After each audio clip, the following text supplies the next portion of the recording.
ஒரு ஊரில் ஒரு மன்னர் இருந்தார். ஒரு நாள் அவருடைய அரசவைக்கு ஒரு ஓவியன் வந்தான். அவன் சீனா தேசத்திலிருந்து வந்தவன், தாவோ சிந்தனையாளன். அவன் அங்கே வந்து மன்னர் முன்னாடி நிற்கிறான். யாரும் செய்ய முடியாத ஒரு காரியத்தை என்னால் செய்ய முடியும்னா. இவன் இப்படி சொன்னதை கேட்டதும் ஏற்கனவே அங்கே இருந்த அரசவை ஓவியன் ஒருத்தனுக்கு கோபம் வந்துட்டுது. இதோ பாரு, இப்படிலாம் பேசக்கூடாது, நான் வேணும்னா உன்னுடைய சவாலை ஏற்றுக்கிறேன் அப்படின்னா. நாம் 2 பேரும் ஓவியம் தீட்டுவோம், அதை பார்த்துட்டு நம்ம 2 பேரில் யார் சிறந்த ஓவியன் அப்படிங்கிறத மன்னரே தீர்மானம் செய்யட்டும், என்ன சொல்கிற அப்படின்னு கேட்டான். அவனும் சரின்னு ஒத்துக்கிட்டான். போட்டி ஆரம்பமாச்சு. அரசர் அவங்களுக்கு 2 சுவர்களை ஒதுக்கி கொடுத்தார். 6 மாத காலம் அவகாசம் கொடுத்தார். 2 ஓவியர்களும் அவங்கவுங்க வேலையை ஆரம்பித்தாங்க. இரவு பகலாக வேலை செய்ய ஆரம்பிச்சுட்டாங்க. 6 மாதம் முடிஞ்சது. அரசர் வந்து பார்த்தார். முதல்ல தன்னுடைய அரசவை ஓவியர் தீட்டி இருந்த ஓவியத்தை பார்த்தார். ரொம்ப பிரமாதமாக இருந்தது, பாராட்டினார். இதோ பாரு, உன்னுடைய ஓவியம் அற்புதமாக இருக்குது, உயிரோட்டம் உள்ளதாக இருக்குது, கலையின் உச்சமே இதுதான், இதை விட சிறந்த ஒரு ஓவியத்தை வேற யாராலையும் படைக்க முடியாது அப்படின்னார். அதுக்கப்புறம் அந்த சீன ஓவியன்கிட்ட போனார். எங்கே உன்னுடைய ஓவியம்னு கேட்டார். திரைச்சீலையை விலக்கி விட்டு பாருங்கன்னா. மன்னர் வந்து அந்த திரைச்சீலையை விளக்குனார். உள்ளே வந்து ஓவியம் இருக்க வேண்டிய இடம் கண்ணாடி மாதிரி தெரிஞ்சுது. அவன் அந்த 6 மாத காலமாக அந்த சுவரை வந்து தேய்ச்சி தேய்ச்சி கண்ணாடி மாதிரி ஆக்கி வச்சிருக்கிறான். அதுக்கு நேராக எதிர் சுவரில் அரசவை ஓவியம் தீட்டின ஓவியம் இருக்குது. அது எதிரில் இருந்த இந்த கண்ணாடியில் பட்டு பிரதிபலிக்குது. மன்னர் யோசனை பண்ண ஆரம்பித்தார். அப்புறம் அந்த சீன ஓவியனை பார்த்து கேட்டார். இதை பாரு, நீ என்னுடைய ஆளை வந்து தோற்கடிச்சுட்ட அப்படிங்கிறதுல சந்தேகம் இல்லை, ஆனாலும் எங்களை ஏமாத்தி இருக்கிற, எந்த ஓவியமும் நீ வரையிலையே அப்படின்னார். அரசே, இதுதான் உண்மையான ஓவியம், உயிருள்ள ஓவியம். இது வந்து மனோபாவங்களை பிரதிபலிக்கும், மாறுகின்ற காலங்களை அப்படியே காட்டும் அப்படின்னா அந்த சீன ஓவியன். கையால் வரைகிற ஓவியங்களில் சலனம் இல்லை, கண்ணாடி அப்படி கிடையாது, சக்தியின் ஓட்டம் அதில் எப்பவும் இருந்துக்கிட்டே இருக்கும், கண்ணாடி மட்டுமே ஜீவன் உள்ள ஓவியமாக இருக்க முடியுங்கிறத அந்த சீன ஓவியன் தெரிஞ்சு வச்சிருந்தான். ஏன்னா அவன் ஒரு தாவோ சிந்தனையாளன். ஒவ்வொரு குழந்தையும் இந்த கண்ணாடியோடு தான் பிறக்குது. ஆனால் நாம் என்ன செய்கிறோம்னா ஓவியங்களை கண்ணாடி மீது பதிப்பிச்சு விடுறோம். கண்ணாடி நம்மளை பிரதிபலிக்குது. நம்முடைய அழகோ அவலட்சணமோ கண்ணாடியை பாதிக்கிறது இல்லை. ஏன்னா அதுக்கு மனம் கிடையாது. கடந்து போன வினாடியை பற்றி அது சிந்திக்கிறது இல்லை. அடுத்த கணத்தை பற்றின எதிர்பார்ப்பும் அதுகிட்ட கிடையாது. அதுதான் பற்றற்ற நிலை. மனிதனுக்கு தேவைப்படுறது அதுதான். கண்ணாடிக்கிட்டே இருந்து நாம் வந்து கற்றுக்கொள்ள வேண்டிய பாடம் இது. வாழ்க்கையில் வந்து மனிதர்களை நேசிக்கலாம், உலகின் அழகையெல்லாம் பிரதிபலிக்கலாம், ஆனால் எதையும் பற்றி கொண்டு விடக்கூடாது அப்படிங்கிறது பெரியவர்கள் அறிவுரை. துயரம்ங்கிறது பற்றுக்களின் சாயை. கண்ணாடி முன்னாடி நிற்கிறப்போவெல்லாம் நமக்கு இந்த ஞாபகம் வரணுமா. ஒரு குடும்ப தலைவர் ஒரு நாள் காலையில் விடிஞ்சு எழுந்திரிச்சதும் சத்தம் போட்டார். யார் இந்த கருங்குரங்கு படத்தை என் ரூமில் கொண்டாந்து மாட்டி வச்சது அப்படின்னு கத்தினார். சமையல் கட்டிலிருந்து மனைவி பதில் சொன்னாங்க.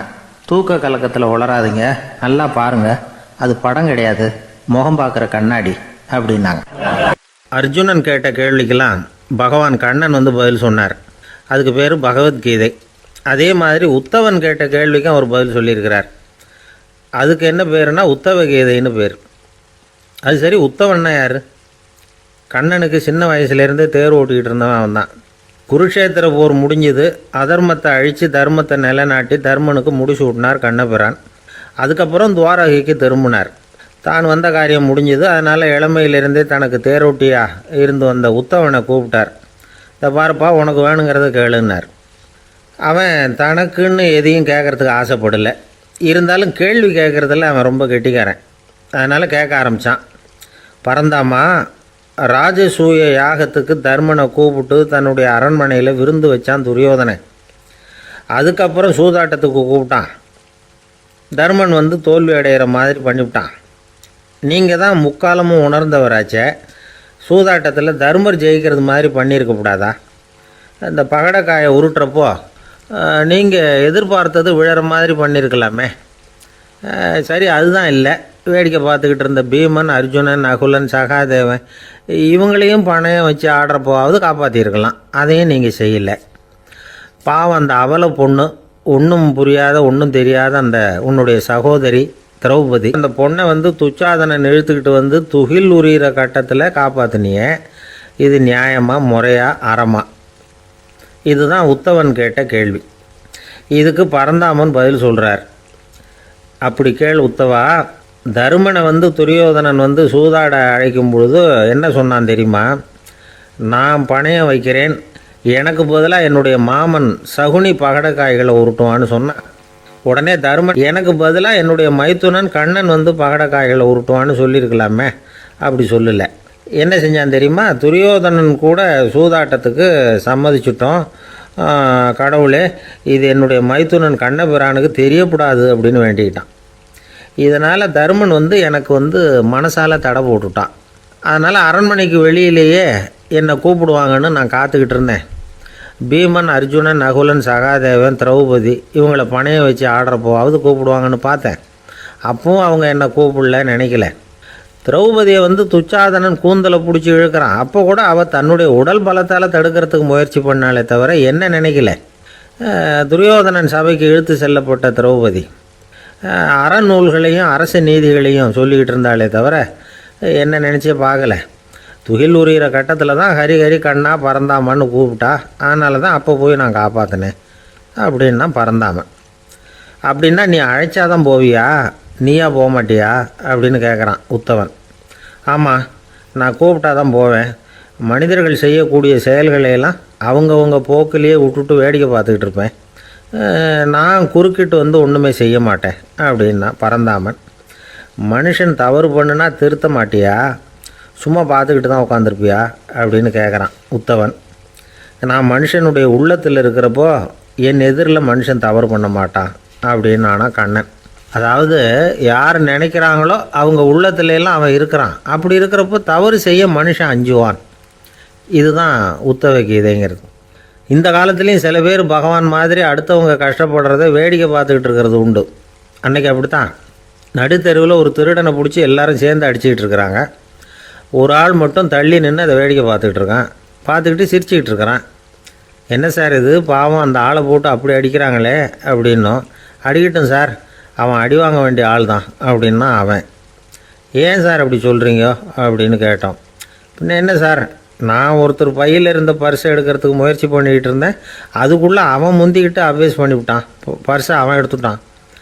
பார்க்குறதுன்னா எடுக்கிறது அவனா? என்ன சார் நியாயம் இது? நல்லா வாங்கட்டும் அப்படிங்கிறான். ஒரு பள்ளிக்கூடம் வகுப்பு நடந்துக்கிட்டு இருக்கு. ஆசிரியர் பாடம் நடத்திக்கிட்டு இருக்கிறார். நடத்தி முடித்த உடனே கேட்டார், மாணவர்களே, இதுவரைக்கும் நான் நடத்தின பாடத்தில் உங்களுக்கு ஏதாவது சந்தேகம் இருக்கா அப்படின்னு கேட்டார். அப்புறம் ஒவ்வொருத்தராக கேட்டார். ஒரு மாணவன் எழுந்திரிச்சான். சார், எனக்கு சந்தேகம் எதுவுமே இல்லைன்னா. ஏன்னு கேட்டார். ஏன்னா எனக்கு நீங்கள் நடத்தின பாடம் தெளிவாக புரிஞ்சுட்டுது, அதனால் சந்தேகம் வரலன்னா. இன்னொரு மாணவன் எழுந்திரிச்சான். சார், எனக்கும் சந்தேகம் எதுவும் இல்லைன்னா. ஏண்டான்னு கேட்டார். ஏன்னா எனக்கு நீங்கள் நடத்தின பாடம் எதுவுமே புரியல, அதனால் சந்தேகம் வரல அப்படின்னா. இந்த இடத்துல நாம் கொஞ்சம் சிந்திச்சு பார்க்கணும்.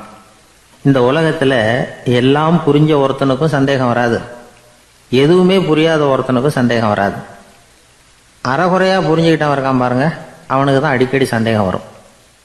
ஆக மாணவர்களை இந்த 3 வகையாக பிரிக்கலாம். அதே மாதிரி தான் மனிதர்களையும் 3 வகையாக பிரிக்கிறாங்க ஆன்மீகவாதிகள். ஒரு ஆன்மீக பெரியவர் என்ன சொல்கிறார் தெரியுமா? இந்த உலகத்தில் 3 வகையான மனிதர்கள் இருக்கிறாங்களாம். முதல் வகை எப்படி தெரியுமா? இவங்களுக்கு எதையும் தெரிஞ்சுக்கணுங்கிற அவசியமே கிடையாது. ஏன்னா அவங்களுக்கு எல்லாமும் தெரியும்.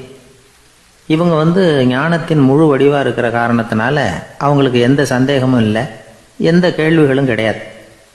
இந்த நிலையில் இருக்கிறவன் கிருஷ்ணன்.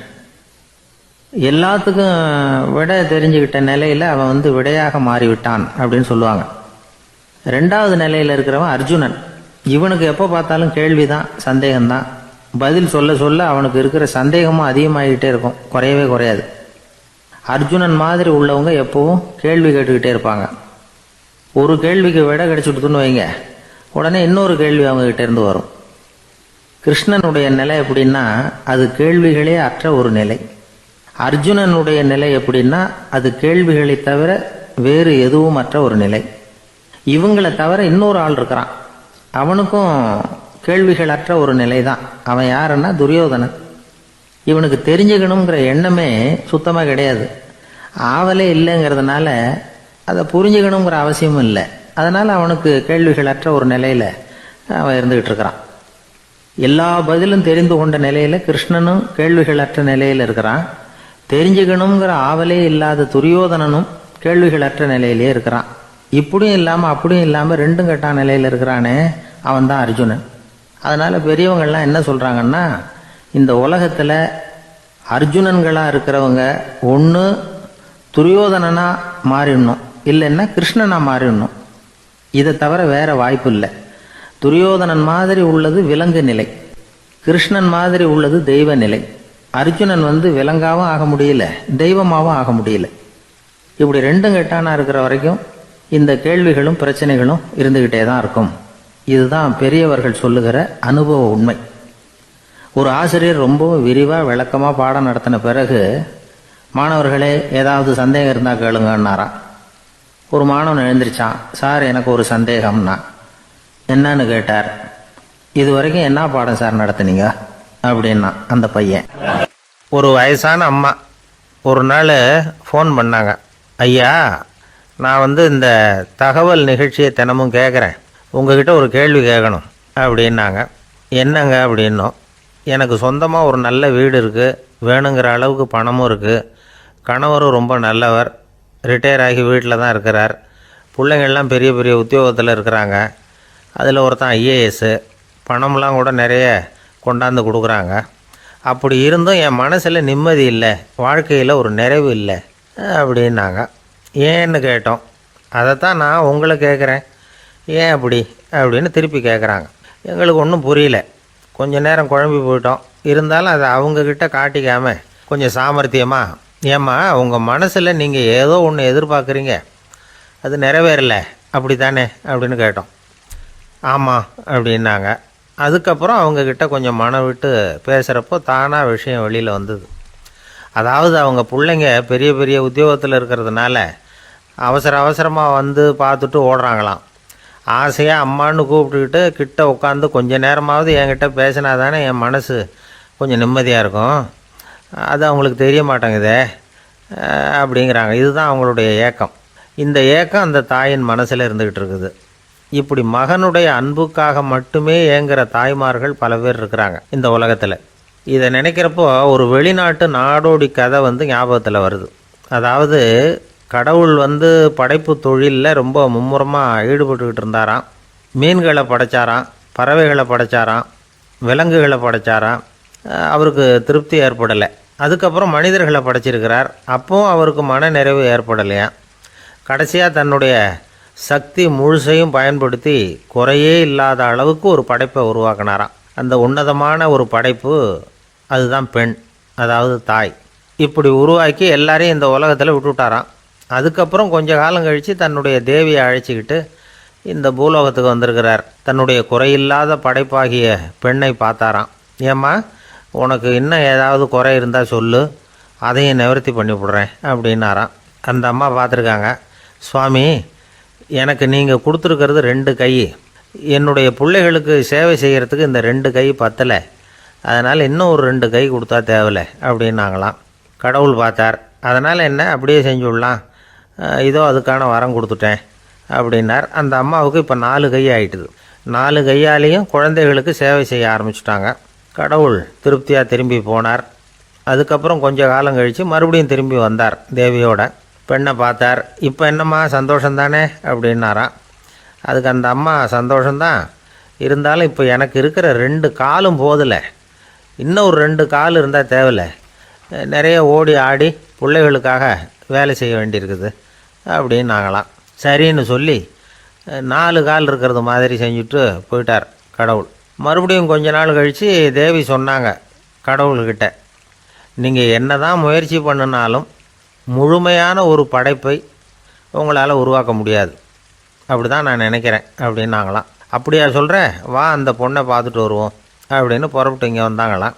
இங்கே வந்து பார்த்தா 4 கால் 4 கையோடு அந்த பொண்ணு ஒரு செவுத்தில் சாஞ்சி உட்காந்து அழுதுகிட்டு இருக்குது. இப்போ தேவி அந்த பொண்ணை சுட்டி காட்டி கடவுள்கிட்ட கேட்டாங்களாம், ஏங்க நீங்கள் அந்த பொண்ணுக்கு கையை கொடுத்தீங்க காலை கொடுத்தீங்க சரி, அந்த கண்ணீரையும் எதுக்காக கொடுத்தீங்க அப்படின்னு கேட்டாங்களாம். அதுக்கு கடவுள் சொன்னாராம், கையை கொடுத்தது நான் தான், காலை கொடுத்தது நான் தான், ஆனால் அந்த கண்ணீரை கொடுத்தது நான் இல்லை, அதை கொடுத்தது அந்த அம்மாவோட பிள்ளைங்க அப்படின்னாராம். இன்றைக்கும் அப்படித்தான் பல பிள்ளைங்க அவங்க அம்மாவுக்கு கண்ணீரை தான் கொடுத்துக்கிட்டு இருக்கிறாங்க. அம்மாவை மதிக்கிற பிள்ளைங்க தான் இன்றைக்கி நல்லபடியாக இருக்கிறாங்கங்கிறது அவங்களுக்கு தெரியறதில்ல. இந்த காலத்து பிள்ளையாண்டான் ஒருத்தன் அவங்க அம்மாக்கிட்டேயும் நல்ல பிள்ளையாக நடந்துக்குவான், மனைவிக்கிட்டேயும் நல்ல கணவனாக நடந்துக்குவான், ரொம்ப சாமர்த்தியம். ஒரு நாள் அவங்ககிட்ட கேட்டாங்க, ஏன்பா உங்கள் அம்மாவும் உன் மனைவியும் சண்டை போட்டுக்கிட்டா நீ எந்த பக்கம் அப்படின்னாங்களாம். வீட்டுக்கு வெளிப்பக்கம் அப்படின்னானான் அவன். அங்கே ஒரு புதர் தெரியுது இல்லையா, இந்த புதருக்குள்ளே ஒரு சிங்கம் இருக்குது, அந்த பக்கமாக நான் போகிறப்போ வர்றப்போலாம் அது என்கிட்ட வம்பு வளர்க்குது, தகராறு செய்யுது, என் மேலே பாயுது, என்னை தாக்குது, ஏன்னு தெரியல அப்படின்னுது. இதை கேட்டதும் அந்த குரங்கு சொல்லிச்சு, இனிமேல் கவலைப்படாத, இந்த தடவை நான் உன்னை காப்பாற்றுறேன்னுது. அதுக்கப்புறம் ஒரு நாள் அந்த குரங்கும் கழுதியும் அந்த புதர் பக்கமாக போய்கிட்டு இருந்தாங்க. எதிர்பார்த்தது மாதிரியே நடந்தது. அந்த சிங்கம் எதிரில் வந்தது, கழுதியை பார்த்தது, உடனே அது மேலே பாய ஆரம்பிச்சுட்டுது. அவ்வளவுதான். உடனே இந்த குரங்கு என்ன பண்ணிச்சு தெரியுமா, கிடுகிடுன்னு ஒரு மரத்து மேலே ஏறி உட்காந்துக்கிட்டது. அங்கே உட்காந்துக்கிட்டு கீழே அந்த கழுதியும் சிங்கமும் போடுற சண்டையை வேடிக்கை பார்க்க ஆரம்பிச்சுட்டுது. கொஞ்ச நேரம் கழித்து அடிபட்ட காயத்தோடு அந்த கழுதை மெதுவாக நடந்து வந்தது.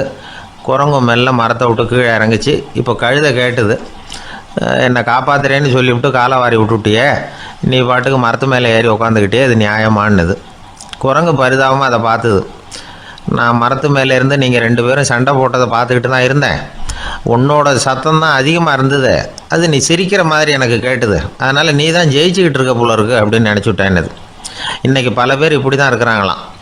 யார் ஜெயிக்கிறாங்க யார் தோக்குறாங்கங்கிறத முகத்தை பார்த்து கூட கண்டுபிடிக்க முடியறதில்ல, பேசுகிற பேச்சை வச்சு கூட கண்டுபிடிக்க முடியறதில்ல. தோற்கிறவங்க கூட சிரிக்கிற மாதிரி முகத்தை வச்சுக்கிறான்.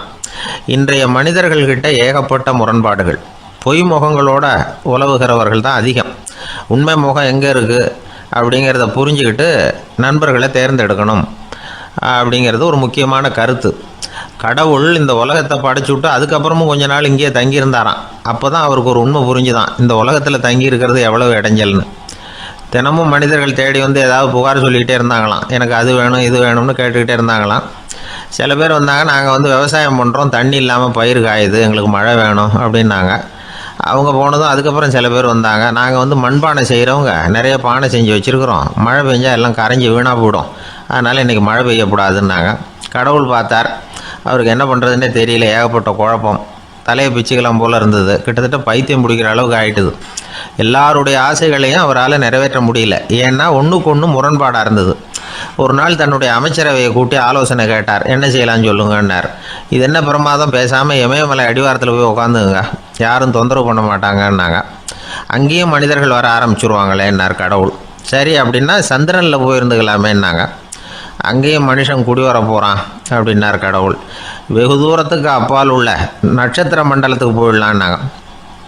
இதெல்லாம் நிரந்தர தீர்வாகாது, நிரந்தரமாக இந்த மனிதனுடைய தொல்லையிலேருந்து நான் விடுபடணும், அதுக்கு ஏதாவது வழி சொல்லுங்கன்னார் கடவுள். ஒரு வயசான ஆள் வந்தார், கடவுளுக்கு காதோட காதாக ஒரு வழியை சொன்னார். கடவுளுக்கு முகம் மலர்ந்தது, அதுதான் சரி, அப்படியே செஞ்சுடலான்னார். அந்த ஆள் சொன்ன ரகசியம் என்ன தெரியுமா, மனிதனால் அடைய முடியாத ஒரு இடம் இருக்குது, அது வேறு எங்கேயும் இல்லை, அவனுக்கு உள்ளே இருக்குது, அங்கே போய் மறைஞ்சிங்க, அதுக்கப்புறம் மனிதர்களால் உங்களுக்கு தொந்தரவு இருக்காதுன்னார். மனிதன் நினைக்காத இடம் அதுதான். அதாவது உள்ளுக்குள்ளே இருக்கிற உண்மையை புரிஞ்சிக்காம வெளியில் எங்கேயோ அது இருக்கிறதாக நினச்சி வரட்டிக்கிட்டு அலையிறான் மனுஷன். உள்ளே இருக்கிற உண்மை புரிஞ்சால் நாம் தன்னம்பிக்கையோடு தலை நிமிர்ந்து வாழலாம். வேடிக்கையாக ஒரு கதை சொல்லுவாங்க, இதை பாருங்கள், நம்ம பையன் எங்கே பணம் வச்சாலும் எடுத்து விட்றான், என்ன பண்ணுறதுன்னாங்க அம்மா. அப்பா கொஞ்சம் நேரம் யோசனை பண்ணார், அதுக்கப்புறம் சொன்னார், அவன் கண்ணில் படாத இடமா நம்ம வீட்டில் இருக்கிறது ஒரே இடம்தான், அங்கே பணத்தை வை திருட்டு போகாதுன்னார். அது எந்த இடம்னு கேட்டாங்க. அதுதான் அவன் பாட புஸ்தகம், அதில் வச்சிரு, அவன் தொடவே மாட்டான், பாட புத்தகத்தை தொடாமல் பரீட்சையில் வெற்றி பெற முடியாது அப்படிங்கிறத புரிஞ்சுக்கணும். உள்ளே இருக்கிற உண்மையை தொடாமல் வாழ்க்கையில் வெற்றி பெற முடியாது. அதனால் உண்மையை புரிஞ்சுக்கிட்டால் வாழ்க்கையில் வெற்றி நிச்சயம். ஜெருசலேம் அங்கே உள்ள ஒரு தேவாலயம் அதில் உள்ள பலிபீடத்தின் முன்னாடி ஒரு பெட்டி உண்டு. அது காணிக்கை பெட்டி. ஆலயத்துக்கு வர்றவங்க பிரார்த்தனை பண்ணிவிட்டு திரும்பி போகிற சமயத்தில் அந்த பெட்டியில் காணிக்கை போடுவாங்க. அவங்களால எவ்வளவு முடியுமோ அவ்வளவு போடுறது வழக்கம். அவங்கவுங்க வசதிக்கு தகுந்த மாதிரி போடுவாங்க. வசதி உள்ளவங்களாக இருந்தாலும் சரி, வசதியே இல்லாத வறியவர்களாக இருந்தாலும் சரி, ஆலய காணிக்கை பெட்டியில் காசு போடுறது அவங்களுக்கு ரொம்ப பெருமையான ஒரு செயல். ஒரு சமயம் இயேசு தம்முடைய சீடர்களோடு அந்த ஆலயத்துக்கு வரார். அங்கே உட்காந்து ரொம்ப நேரம் வழிபாடு பண்ணிகிட்டு இருக்கிறார். சீடர்களும் அந்த ஜபத்தில் கலந்துக்கிட்டாங்க. வழிபாடு முடிஞ்சுது. இயேசு உட்காந்துருக்கிறார். காணிக்கை பெட்டியில் காசு போடுறவங்கள கவனிக்கிறார். சீடர்களும் அதையே கவனிச்சுக்கிட்டு இருக்கிறாங்க. ரொம்ப பேர் வரிசையாக வந்தாங்க. அவங்களால முடிஞ்ச அளவுக்கு காசு போட்டுட்டு அவங்க பாட்டுக்கு போய்கிட்டு இருக்கிறாங்க. வசதியானவங்க நிறைய பேர் வந்தாங்க. அதுக்கு மத்தியில் வயசான ஒரு அம்மா, அவங்களும் வந்து காசு போட்டுட்டு போகிறாங்க. இப்போ இயேசு தன்னுடைய சீடர்கள் பக்கம் திரும்பினார். ஒரு கேள்வி கேட்டார். இப்போ இந்த காணிக்கை பெட்டியில் நிறைய பேர் வந்து காசு போட்டுட்டு போகிறத நீங்கள் கவனிச்சிங்க. இன்னைக்கு இந்த காணிக்கை பெட்டியில் ரொம்பவும் அதிகமாக காசு போட்டது யார் அப்படின்னு கேட்டார். முதல்ல வந்தார ஒரு பெரிய மனுஷன், அவர் தான் அதிகமாக போட்டார் அப்படின்னார் ஒருத்தர். மூணாவதாக வந்தவர் தான் அதிகமாக போட்டார், நான் கவனித்தேன் அப்படின்னாரு இன்னொருத்தர். இப்படி ஆளுக்கு ஒரு விதமாக சொல்கிறாங்க. கடைசியாக இயேசு சொன்னாராம், இன்றைக்கு அந்த பெட்டியில் அதிகமாக காசு போட்டவங்க அந்த வயசான அம்மா தான் அப்படின்னாராம். சீடர்களுக்கு ஒன்றும் புரியல. அந்த அம்மா ரொம்பவும் ஏழையாச்சே, அவங்க எப்படி அதிகமாக காணிக்கை செலுத்த முடியும் அப்படிங்கிறது அவங்க சந்தேகம். இயேசு விளக்குனார். நிறைய பேர் வந்தாங்க, நிறையவே காசுகள் போட்டாங்க, அது உண்மைதான். ஆனாலும் அந்த அம்மா என்ன பண்ணாங்க கவனிச்சிங்களா? வந்தாங்க, தன்னுடைய காசு பையை திறந்தாங்க, அப்படியே கொட்டுனாங்க. அதில் இருந்தது 2 காசுகள் தான். அந்த 2 காசும் காணிக்கை பெட்டியில் விழுந்துட்டுது. மற்றவங்கள்லாம் தங்கள்கிட்ட இருந்த செல்வத்தின் ஒரு சிறு பகுதியை எடுத்து பெட்டியில் போட்டாங்க. ஆனால் இந்த அம்மா தன்கிட்ட என்ன இருந்ததோ அதை அப்படியே போட்டுட்டாங்க. தன்னுடைய பிழைப்புக்காக வச்சிருந்த அவ்வளவையும் இழக்கிறதுக்கு தயாராகிட்டாங்க. அவ்வளவு தாராள மனசு அவங்களுக்கு. அதனால் அவங்க செலுத்தின காணிக்கை தான் அளவில் அதிகம் அப்படின்னார். விலை மதிப்பில்லாத முத்து புதையல் ஒருத்தனுக்கு கிடைக்க போகுதுன்னு வச்சுக்கோங்க.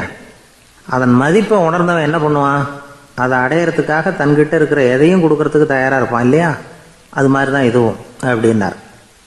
உலக மதிப்பீடுகளை துரும்பா தூசியாக மதித்து அதையெல்லாம் உதறி விடுகிறவன் இறையருள் அப்படிங்கிற இணையில்லாத செல்வத்தை பெறுகிறான் அப்படிங்கிறது இதில் உள்ள கருத்து. இறைவனுக்காக இழப்பதுன்னா துன்பப்படுகிறவர்களுக்காக, ஏழைகளுக்காக, ஏதுமற்றவர்களுக்காக இழப்பது அப்படின்னு அர்த்தம். உங்கள் அயலானுக்கு நீங்கள் என்ன உதவி செய்தாலும் அதை எனக்கே செய்கிறீர்கள் அப்படின்னு இயேசு சொல்லியிருக்கிறார். அடுத்தவங்களுக்கு உதவணுங்கிற குணம் இன்னைக்கு ரொம்ப குறைஞ்சி போச்சு. ஒருத்தன் வாழைப்பழத்தோல் வழுக்கி கீழே விழுந்துட்டான். பக்கத்தில் இருந்த நண்பன் உடனே அவனை தூக்கிக்கிட்டு போய் ஆஸ்பத்திரியில் சேர்த்துட்டான். அதுக்கப்புறம் சொன்னான், நீ அந்த வாழைப்பழத்தோலில் காலை வைக்க போகிறத முன்னாடியே நான் கவனிச்சுட்டேன் அப்படின்னானா. அப்படின்னா அப்போவே நீ எனக்கு உதவி செஞ்சுருக்கலாமே அப்படின்னானா அவன். நான் டாக்டருக்கு உதவலாம்னு நினச்சிட்டேன் அப்படின்னா இவன். வாழ்க்கையில் ரொம்பவும் அடிபட்டு அல்லல் போட்டுக்கிட்டு இருக்கிற ஒருத்தர் வந்தார். மனசு ரொம்பவும் நொந்து போய் பேசினார். இந்த உலகத்தில் மனுஷனாக பிறந்ததை விட மாடாக பிறந்திருக்கலாம் சார் அப்படின்னார். திடீர்னு வந்து என்கிட்ட இப்படி சொன்னால் அதுக்கு நான் என்னங்க பண்ண முடியும் அப்படின்னேன். உங்ககிட்ட வரணும்னு தோணுச்சு, அதனால் வந்தேன் அப்படின்னார். சரிங்க, இப்படி ஒரு யோசனை வந்ததுக்கு என்ன காரணம் அப்படின்னு சொல்லி அவர்கிட்ட கேட்டேன். அதுக்கு அவர் சொன்னார், என் பையனுக்கு வேலை தேடுறேன் கிடைக்கல, பொண்ணுக்கும் மாப்பிள்ளை தேடுறேன் கிடைக்கல, வீடு கட்டுறதுக்கு கடன் கேட்குறேன் கிடைக்கல. மாடாக பிறந்திருந்தா இது மாதிரி கவலையெல்லாம் கிடையாதுல்ல, பேசாமல் வைக்கோலை தின்னுக்கிட்டு அசை போட்டுக்கிட்டே கடந்து விடலாமே அப்படின்னார் அலட்சியமாக. அதுக்கப்புறம் தான் அவர் சொன்ன கருத்தை நானும் கொஞ்சம் அசை போட ஆரம்பித்தேன் மனசுக்குள்ளே. இப்போது இயற்கையை பொறுத்த வரைக்கும் அது நாம் எல்லாரும் மகிழ்ச்சியாக வாழணும் அப்படின்னு தான் விரும்புது. விலங்குகள், பறவைகள், தாவரங்கள், அப்புறம் மற்ற உயிரினங்கள் எல்லாமும் நல்லபடியாக இருக்கணும் அப்படிங்கிறது தான் இயற்கையோட விருப்பம். அதில் ஒன்றும் சந்தேகம் இல்லை. இயற்கையோட அமைப்பை கொஞ்சம் கவனித்து பார்த்தா அதை நாம் நல்லா புரிஞ்சுக்கலாம். இருந்தாலும் இந்த ஆள் சொன்னதை கேட்ட பிறகு தான் ஒரு முக்கியமான வேறுபாடு புரிஞ்சுது. அதாவது இந்த உலகத்தில் உள்ள முக்கியமான பிரச்சனைகள் 6. அந்த 6 பிரச்சனைகளும் ஆடு மாடுகளுக்கு கிடையாது, மரம் செடி கொடிகளுக்கு கிடையாது. ஆனால் மனுஷன் அந்த 6 பிரச்சனைகளையும் சந்திக்க வேண்டியிருக்கு. சரி, அந்த 6 பிரச்சனைகள் என்னென்ன தெரியுமா? முதல்ல இந்த ஆடு மாடுலாம் நமக்குன்னு சொந்தமாக ஒரு வீடு இல்லையே அப்படின்னு கவலைப்பட்டுக்கிட்டு இருக்கிறதில்ல. ஆனால் மனிதனுக்கு வீடு தேவைப்படுது. இது ஒரு வித்தியாசம். இப்போ 2வது பிரச்சனை என்னென்னா ஆடை பிரச்சனை. ஒரு கோழியோ சேவலோ நாம் போட்டுக்கிறதுக்கு ஒரு சட்டை இல்லையே அப்படின்னு கவலைப்படுறதில்ல. ஆனால் மனுஷனுக்கு அந்த கவலை உண்டு. சரி, இப்போ 3வது என்னன்னு பார்த்தா கல்வி பிரச்சனை. ஒரு பசுமாடு கவலையோடு நின்றுக்கிட்டு இருக்கு அப்படின்னு வச்சுக்குவோம். நீங்கள் அதுக்கிட்ட போய் ஏன் பசுமாடை கவலையோடு நின்றுக்கிட்டு இருக்கிற அப்படின்னு கேட்குறீங்க. என் கண்ணுக்குட்டிக்கு எல்கேஜியில் இடம் கிடைக்கல, டொனேஷன் கொடுக்கறதுக்கு கையில் பணமும் கிடையாது, சிபாரிசுக்கு யாரை பிடிக்கிறதுன்னு தெரியல, இப்படியா சொல்லிகிட்டு இருக்கோம். அதுக்கு அந்த கவலையெல்லாம் கிடையாது. ஆனால் மனிதனுக்கு அந்த கவலை உண்டு. 4வது என்னன்னு பார்த்தீங்கன்னா வேலைவாய்ப்பு பிரச்சனை. வேலை கிடைக்கலையே அப்படின்னு வேப்ப மரம் கவலைப்படுறதில்ல, ஆனால் மனுஷன் கவலைப்படுறான். 5வது என்னன்னு பார்த்தா கல்யாண பிரச்சனை. எருமை மாடு பசு மாடு எல்லாம் பொண்ணுக்கு மாப்பிள்ளை தேடிட்டாலே இது பேப்பரில் மணமகன் தேவை அப்படின்னு விளம்பரமாக கொடுக்குது, அதெல்லாம் கிடையாது. 6வது என்னன்னு பார்த்தீங்கன்னா பணம் சம்பந்தமான பிரச்சனை. ஆடு மாடுலாம் பணத்தை சேமிக்கணும்னோ ஏதாவது நிதி நிறுவனத்தில் முதலீடு பண்ணணும்னோ நினச்சிக்கிட்டு இருக்கிறதில்ல. பணத்தை எப்படி காப்பாற்றுறது அப்படிங்கிற கவலையும் அதுகளுக்கு கிடையாது. குதிரை குளம்போடு பிறக்குது, அதனால் அது காடு மேடெல்லாம் கவலை இல்லாமல் தெரியலாம். ஆடு உடம்பில் ரோமத்தோடு பிறக்குது, அதனால் அது குளிரை பற்றி கவலைப்பட வேண்டிய அவசியம் இல்லை. ஆனால் மனுஷனை பார்த்திங்கன்னா அவன் தான் ஒன்றுமில்லாமல் பிறக்கிறான். ஏன் இந்த பாகுபாடு அப்படின்னு கேட்டால் இதை பற்றி கொஞ்சம் சிந்திச்சு பார்க்கணும். அதாவது இந்த சந்தேகத்தை ஒரு பெரியவர்கிட்டையும் கேட்டேன். அவர் சொன்னார் இதுக்கு பதில். அவர் இதே கேள்வியை இயற்கை கிட்ட கேட்டாராம். இயற்கை பதில் சொல்லிச்சான். வேறு யாருக்கும் கொடுக்காத ஒரு வலுவான கருவியை, ஒரு பவர்ஃபுல் வெப்பன் மனுஷனுக்கு கொடுத்துருக்குறேன்னு, அந்த கருவியை உபயோகப்படுத்தி அந்த 6 பிரச்சனையை மட்டும் இல்லை 6 கோடி பிரச்சனைகள் இருந்தாலும் அதையெல்லாம் சமாளிக்கலாம். அது கருவி என்ன தெரியுமா? அதுதான் 6வது அறிவு. அதை உபயோகப்படுத்தினா காலுக்கு செருப்பு தயார் பண்ணிக்கலாம், குளிருக்கு போர்வை தயார் பண்ணிக்கலாம், என்ன வேணும்னாலும் செய்யலாம் அப்படின்னு இயற்கை பதில் சொல்லிச்சான். அதனால் நாம் செய்ய வேண்டியது என்னென்னா இயற்கையை முதல்ல சரியாக புரிஞ்சுக்கணும். இயற்கையின் படைப்பையே நாம் சரியாக புரிஞ்சுக்கிறது இல்லையா, அதுதான் வேதனை. இந்த கதையை கேளுங்க. இப்போ நகரத்திலேருந்து ஒரு ஆள் கிராமத்துக்கு வந்தான். அங்கே ஒரு சிறுவன் மாடு மேய்ச்சிக்கிட்டு இருந்தான். நகரத்து ஆள் சொன்னான், எவ்வளோ அழகான பசு, அது சரி இதுக்கெல்லாம் ஏன் கொம்பு இல்லைன்னா. இதுக்கு அந்த பையன் பதில் சொன்னான், பசுமாட்டுக்கு கொம்பு இல்லாததுக்கு பல காரணங்கள் உண்டு. கண்ணுக்குட்டியாக இருந்தால் கொம்பு இருக்காது, பசு வளர்ந்து பெருசானதுக்கு அப்புறம் தான் கொம்பு முளைக்கும், இது ஒரு காரணம். சில சமயம் வளர்கிற கொம்பு எடுத்து விடுறது உண்டு, அது ஒரு காரணம். ஆனால் இதுக்கு ஏன் கொம்பு இல்லைன்னு கேட்குறீங்க. அதுக்கு என்ன காரணம்னா இது பசு இல்லை குதிரை அப்படின்னானா. ஒரு ஊரில் ஒருத்தர் இருந்தான். ஏதோ ஒரு சின்ன அலுவலகத்தில் வேலை பார்த்துக்கிட்டு இருந்தான். ரொம்ப ஏழை. வர்ற கொஞ்சம் வருமானத்தை வச்சு வாழ்க்கையை ஓட்டிக்கிட்டு இருந்தான். ஒரு நாள் தெரு வழியாக அவன் நடந்து வந்துக்கிட்டு இருக்கிறான். தெருவில் ஒரு காசு கிடந்தது. அதை பார்த்துட்டான். அது குனிஞ்சு எடுத்தான். அது ஒரு பழங்கால காசு. அந்த காசு நடுவில் ஒரு துளை இருந்தது, அதாவது துளையிட்ட நாணயம். பழங்காலத்தில் புழக்கத்தில் இருந்த ஒரு நாணயம் அது. துளையிட்ட நாணயம் கிடச்சிதுன்னா ரொம்ப நல்லது, அது அதிர்ஷ்டம் அப்படின்னு ஒரு நம்பிக்கை உண்டு. இவன் கையில் அது கிடைச்சதும் ரொம்ப சந்தோஷப்பட்டான். இனிமேல் என்னுடைய கஷ்டம்லாம் தீரப்போகுது, அதிர்ஷ்டம் என்னை தேடி வரும், நான் பணக்காரன் ஆகிடுவேன் அப்படின்னு சொல்லிட்டு அந்த காசை தன்னுடைய கோட்டு பையில் பத்திரமா போட்டு வச்சுக்கிட்டான். அடிக்கடி அதை தொட்டு பார்த்துக்கிறது உண்டு, வெளியில் எடுக்க மாட்டான். இப்படியே கொஞ்ச காலம் ஆச்சு. அதுக்கப்புறம் என்னாச்சு தெரியுமா? நிஜமாகவே அதிர்ஷ்டம் அவனை தேடி வர ஆரம்பிச்சிட்டுது. செல்வம் குவிஞ்சுது. பணம் பதவி புகழ் எல்லாம் சேர்ந்தது. சமூகத்தில் அவன் ஒரு பெரிய மனுஷன் ஆகிட்டான். எல்லாரும் அவனை பாராட்டினாங்க. அவன் எதை தொட்டாலும் வெற்றி, எல்லாம் அந்த காசோட மகிமை அப்படின்னு அவன் மனசுக்குள்ளே நினச்சிக்கிட்டான். தினமும் காலையில் அந்த கோட்டை போட்டுக்கிட்டு தான் வெளியில் கிளம்புவான். புறப்படுறதுக்கு முன்னாடி கோட்டு பாக்கெட்டை தொட்டு பார்த்துக்குவான், உள்ளே காசு இருக்கா அப்படிங்கிறத உறுதிப்படுத்திக்குவான். அதுக்கப்புறம் தான் வெளியில் கிளம்புவான். இப்படியே பல வருஷம் ஓடி போச்சு.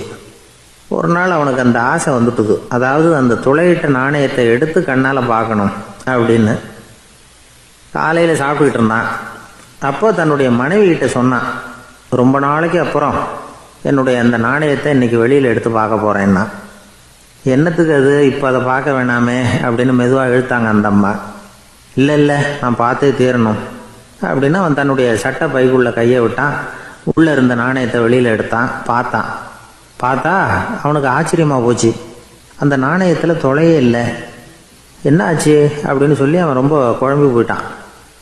இப்போ அந்த அம்மா சொன்னாங்க, நான் தான் ஒரு நாள் உங்கள் கோட்டு ரொம்பவும் தூசியாக இருக்கேன்னு சொல்லி அதை ஜன்னலுக்கு வெளியில் உதறினேன். உள்ளே இருந்த அந்த காசு அப்போ எனக்கு தெரியாது, ஞாபகத்தில் இல்லை. அது தெருவில் விழுந்துட்டது போல இருக்கு. அதுக்கப்புறம் எவ்வளவோ தேடி பார்த்தேன், கிடைக்கல. அதுக்குள்ளே அதை யாரோ எடுத்துகிட்டு போயிட்டாங்க போல இருக்கு.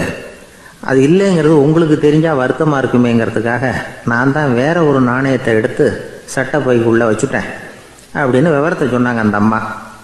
இது எப்போ நடந்ததுன்னு கேட்டான்.